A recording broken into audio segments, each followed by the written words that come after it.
time is now 8 o'clock.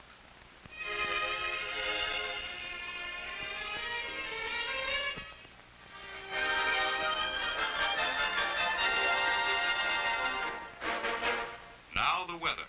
Temperature at 8 o'clock, 68 degrees. Humidity, 82%. The expected high today, around 80. The forecast, showers this morning, clearing later in the day.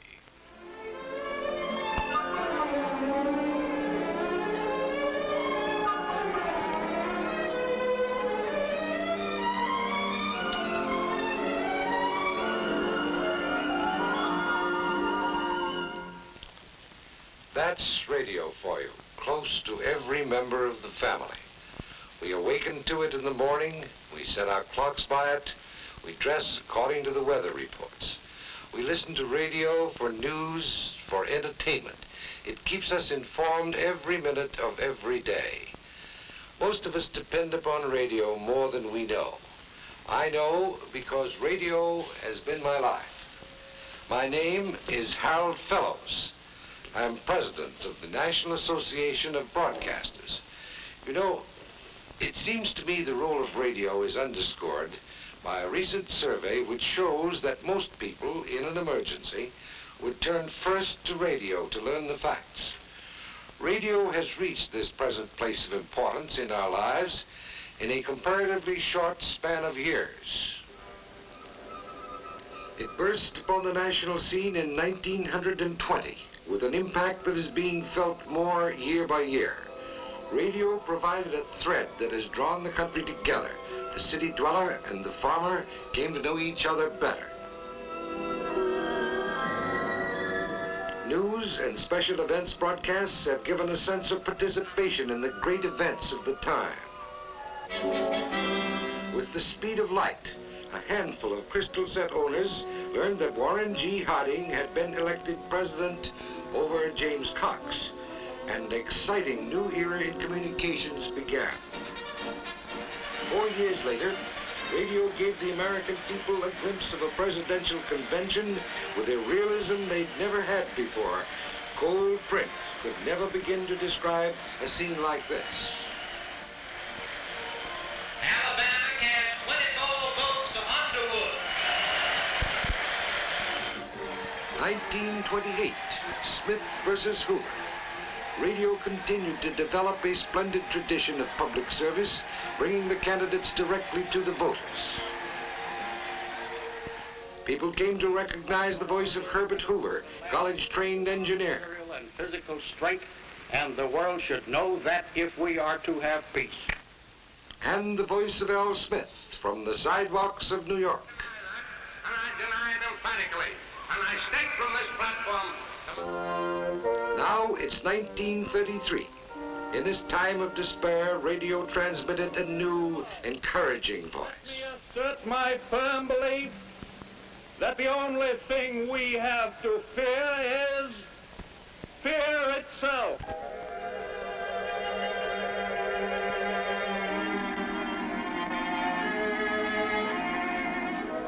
Throughout the trying days of the Depression, radio brought the heartening voice of the president to the people. Fear is vanishing, and confidence is growing on every side. Out of radio came the National Fireside Chat. Radio gathered one of the largest audiences in history when Edward VIII abdicated. Without the help and support of the women I love. Radio brought people closer to great and sometimes tragic events. Radio reporter Herb Morrison was describing the graceful arrival of the Zeppelin Hindenburg at Lakehurst, New Jersey, when suddenly... Get it started, get it started. It's right, and it's crashing. It's crashing terrible. Oh, my, get out of the way, please. It's running, bursting it. 4 years later, radio reporter John Daly made this shocking announcement. We interrupt this program to bring you a special news bulletin. The Japanese have attacked Pearl Harbor, Hawaii by air. President Roosevelt has just announced.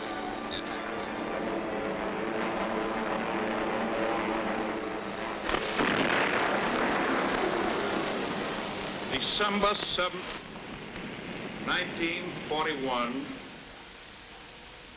a date which will live in infamy. During the war, radio rose to new heights, proved it was indispensable, with its reports from the battlefronts.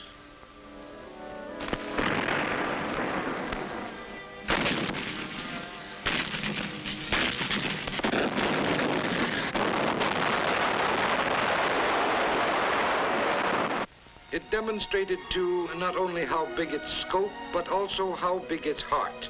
These British children were sheltered in the United States during the war, an ocean away from their families, but radio spanned that ocean. Hello, Mum. Hello, Doreen. What's this pink dress you've got on?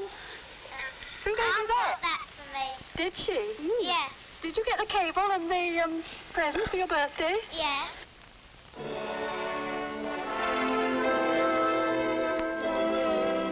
After World War II came Cold War.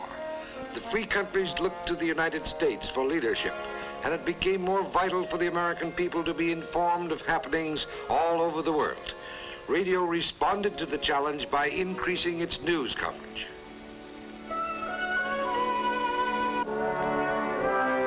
No matter where it happens, Singapore, Paris,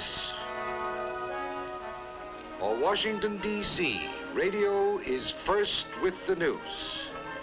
It teams up with the wire services to keep you informed, instantly, constantly.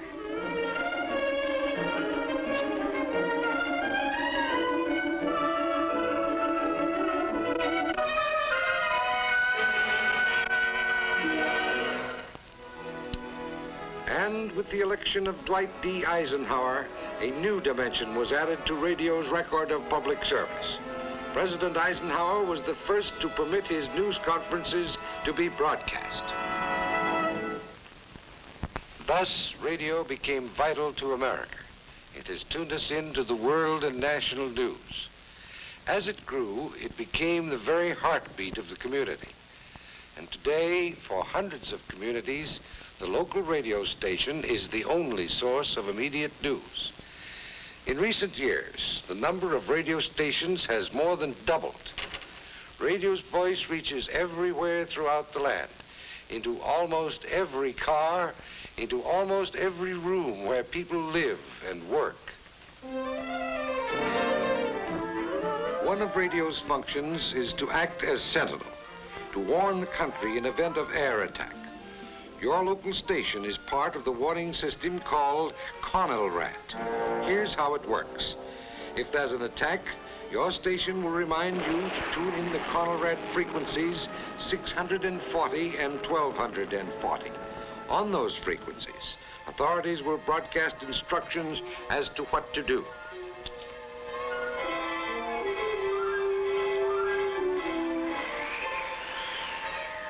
CONELRAT plays a part, too, in weather emergencies. It alerts the people when a storm is approaching, a blizzard, hurricane, or tornado. Warning, a tornado is headed this way. The Weather Bureau has announced a tornado has been sighted 20 miles outside of Lakeville. It may strike this city at about 6:30 p.m. When disaster strikes, your local radio station stands ready to help you.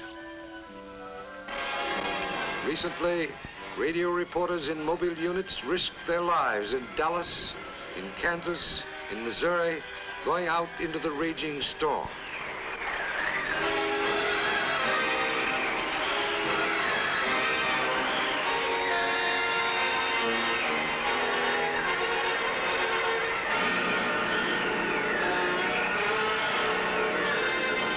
They reported practically every twist and turn of the tornado. They warned people out of its path.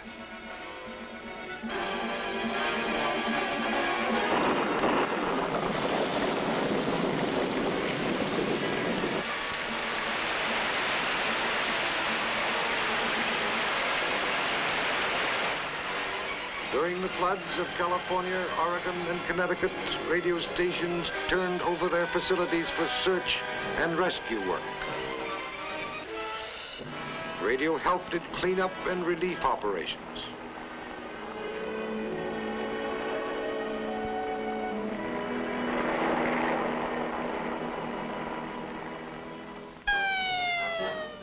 Fire downtown. Radio is on hand with its mobile unit.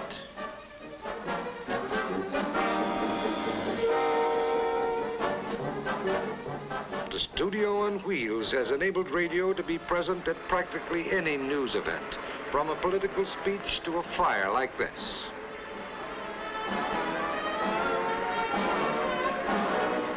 The radio reporter broadcasts right from the scene, giving his listeners an on-the-spot account of the fire, the fight to keep it from spreading, the injuries, the damage. When the fire is under control, a first-hand report from the chief.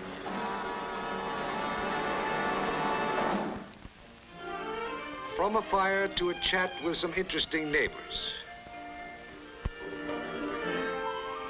With its speed and flexibility, radio has become an integral part of the community, which means being active in it. Your local radio station, for instance, works with the police to help locate missing persons, to reunite separated families. But radio is more than just a reporter. It's a participant in community life. It often sparks civic improvements, such as slum clearance projects.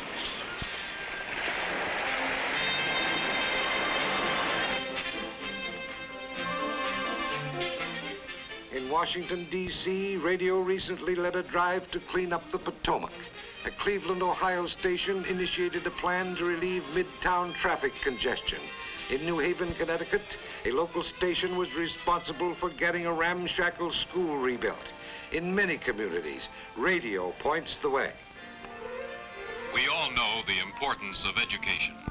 And so, even at the expense of a tax increase, we owe it to ourselves and our children to build a new school in the Latham section. Fight against cancer, Red Cross drive, somebody dying and a rare blood is needed, radio to the rescue. This is an urgent appeal for type AB negative blood. We've come to take for granted countless other services performed by radio, like broadcasting traffic bulletins. But we'd be lost without them.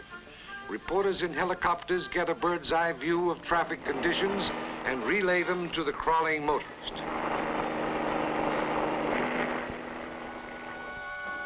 Traffic is heavy with up to 1 hour delays on all major highways leading to the city. But it is moving steadily on secondary roads 3A and 9A.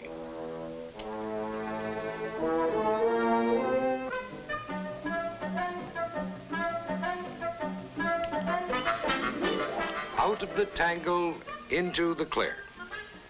Radio also acts as your community bulletin board. This is your KNAB Community Bulletin Board. The Madison Junior High monthly PTA meeting is scheduled for 7:30 tomorrow night.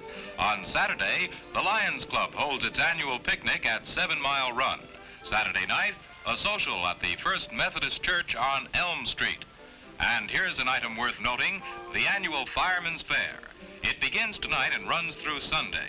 It's being held in the empty lot just across from the old firehouse. Fire Chief Wilkins announces a number of valuable prizes, including a new car, to holders of the lucky numbers, a chance for fun, and a chance to help a good cause. Radio helps Mother by advertising the best buys in town. Today's Best Buy at the Carnet Food Market. Tender chuck roast at 33 cents a pound. At Allen's Shoe Emporium, a gigantic sale on children's shoes. And here's one more special for today. Radio helps her shop thriftily by keeping her informed of sales.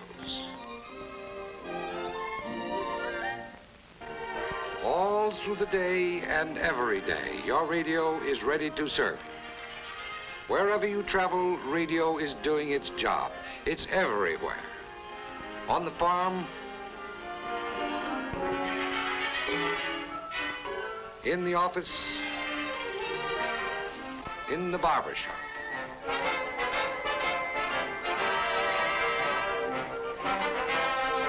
Indoors and out, at work or at play, radio is always with us in the busiest and the loneliest parts of America.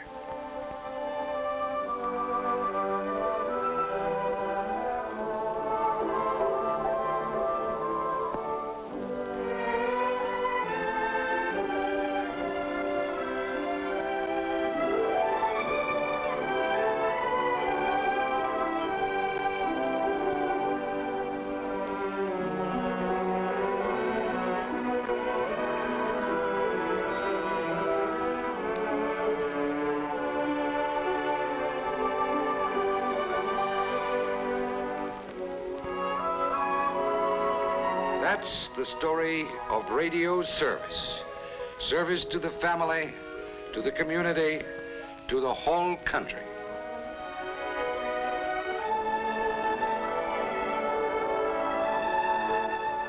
From its very birth, radio has been a public servant. It will continue its dedicated service throughout the years to come.